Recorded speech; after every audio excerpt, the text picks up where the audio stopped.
I want to talk today about two books that are effectively on opposite ends of Northanger Abbey by Jane Austen, a book that inspired Northanger Abbey and a book that was inspired by Northanger Abbey. So in the 1700s, there was a book published by Charlotte Lennox called The Female Coyote, and this is actually lesser known about than Anne Radcliffe's The Mysteries of Udolpho.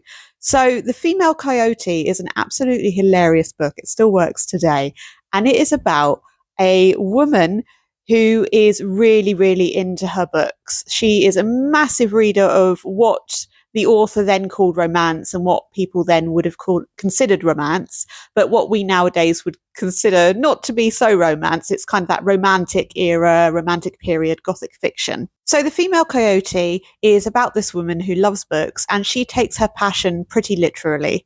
And it is in part because she doesn't really get out much and she is very kind of isolated and she has a lot of money. Her family is very wealthy. So she doesn't really need to go out and see regular people. But she basically takes the things that she reads in books as fact. She thinks that these fiction books are real life historical stories, contemporary stories, etc. So one day a young man comes on the scene and she sees him in a certain way and he kind of likes her. So he's like, what's your favorite book? I'll read it. So the woman basically says, okay, I'll get the servants in to bring this book. Now the key word there is servants, the plural. So in come this line of servants with various volumes of this book. And the book is a real book. It's by Madame de Scudéry. And the humor is that, yeah, they are bringing in volume after volume of this book because this book is known as the longest book in at least the Western world, if not the world. It is 13,000 pages long. So then moving on from Northanger Abbey, we have Jessica Bull's Miss Austen Investigates. This sees Jane Austen, fictionally of course, as a sleuth who is very much thus inspired by Catherine Morland and Northanger Abbey in general.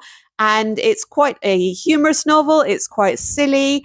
A lot of people do say that they don't like how Jane Austen is portrayed in this book because she is quite silly, but then that's part of the point because you've got this amalgam of Jane Austen, what we know about her, and Catherine Morland.